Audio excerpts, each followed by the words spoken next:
Hi, welcome to Big Tuition Maths Revision for Equations and Inequalities. So this chapter is a relatively simple one compared to the other topics, so we'll probably breeze through this pretty quickly. To begin with, we start with talking about equation. So equations is it is a description of the relation between two variables, and it is based when we solve the equation, we're actually really looking for the values of the variable that makes the equality true, which is written here.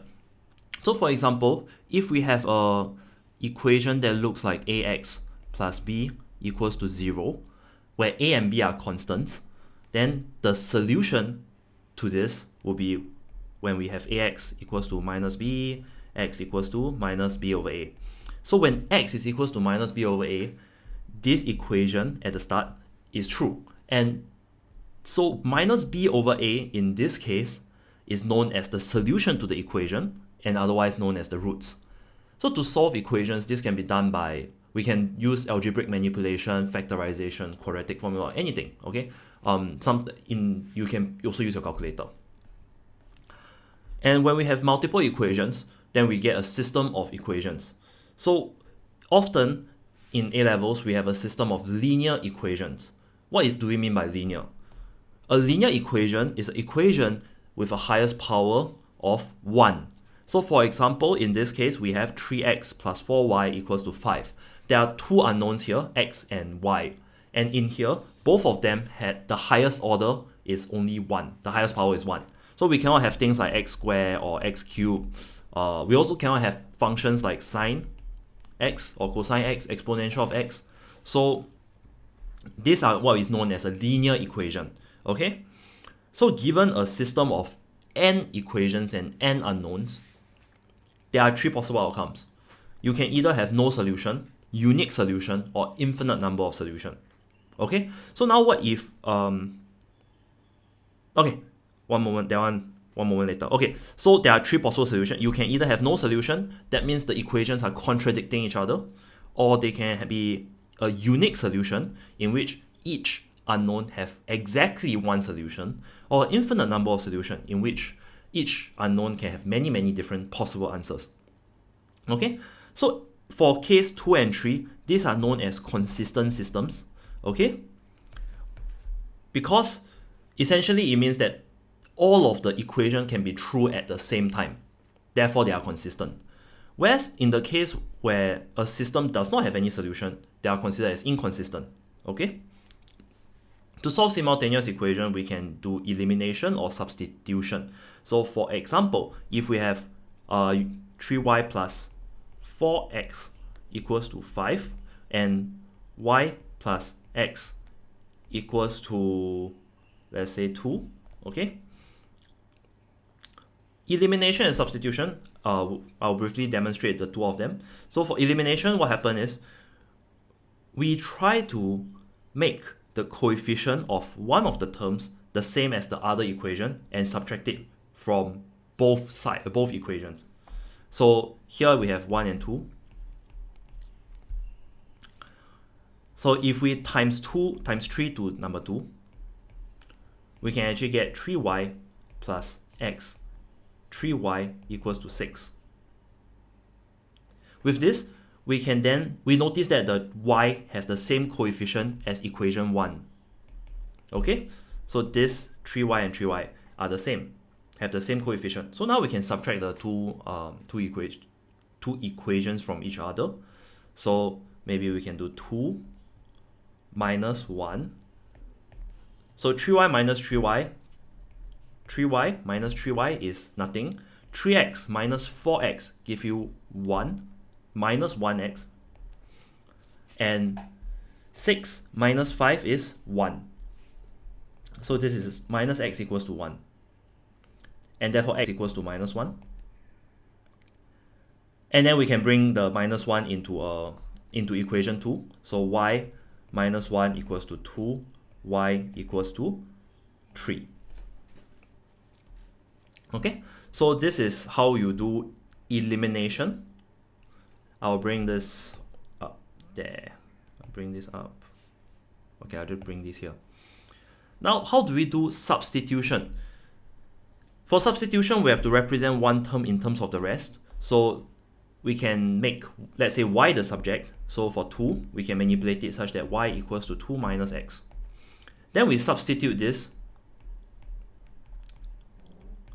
into equation 1, which would then give us 3, 2 minus x plus 4x equals to 5. So 6 minus 3x plus 4x equals to 5. Minus 3x plus 4x is x. 6 we bring over to the other side becomes minus 1. And so on and so forth. Okay? So substitution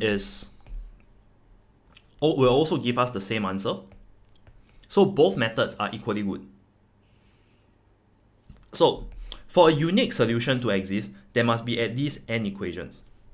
Otherwise, you will end up with either no solution or infinite number of solutions. This is quite important because when you are doing questions, right, if you realize you have, let's say, 3 unknowns and you only have 2 equations, you know you cannot solve it. So this is actually quite important. And this applies for not just maths. If you're doing physics or chem, this might also be necessary. So one thing to know is that xy is also a second order term because 2 linear terms are multiplied to get it. So if you notice a xy in your system of linear, so-called linear equation, then you know that it's actually not linear. Alright, having said that, we can move on to inequalities. So equalities are basically one side equals the other side. Inequality means the one side may not be equals to the other side.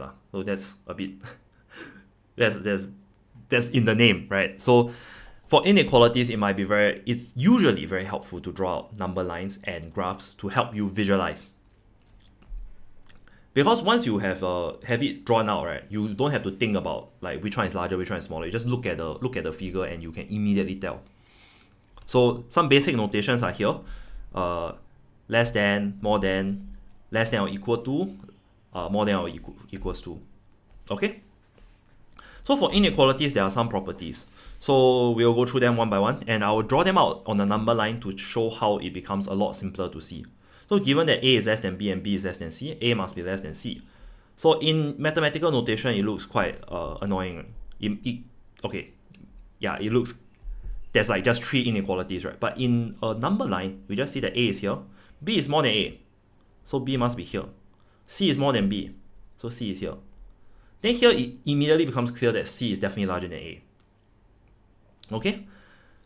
So given that A is less than B, minus A must be more than minus B. So we draw a 0 here. And we put A and B here. Because it's given that B is more than A. Then when we have 0 located here, then where is minus A? Minus A will be here. And minus B will be here. And from here we can see that minus A must be more than minus B.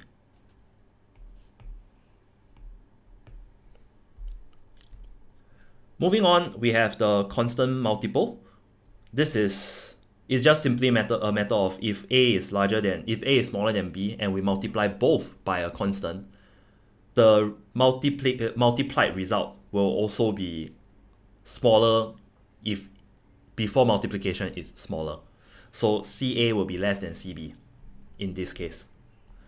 And given a strictly increasing function AB, function f, and that A is smaller than B, the function of A will be smaller than function of B, and vice versa. So vice versa is the last point.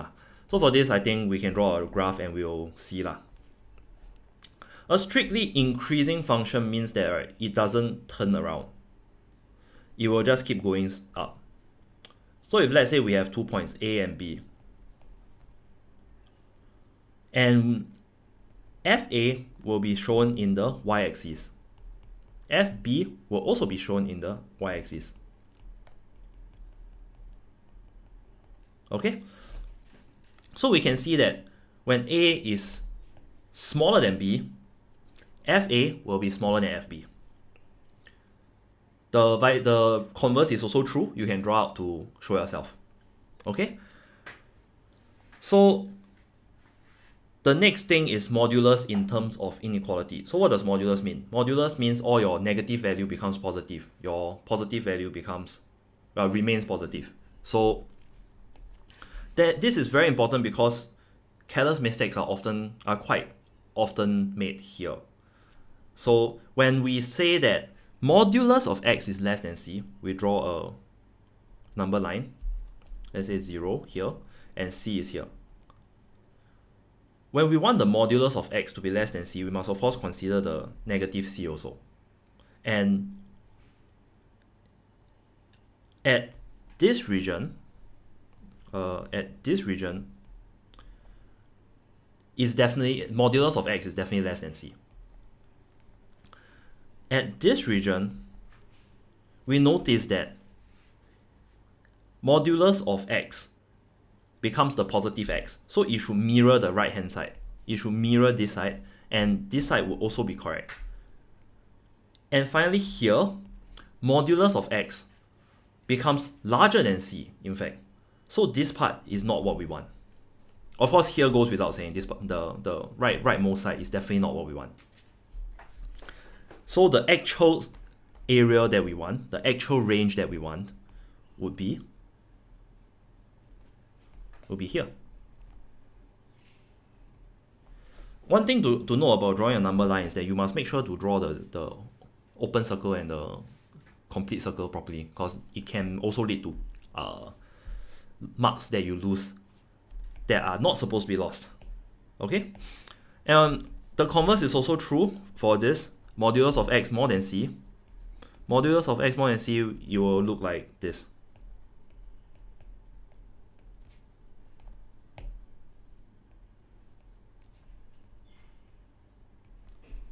Okay? Finally, we have solutions to the inequality. We talk about the solution to inequalities. These are the range of value where the inequality is satisfied. So to see what is the range of values where the equation is satisfied, right, you should look at the number line or the graph. So for example, if I have a graph that looks like this,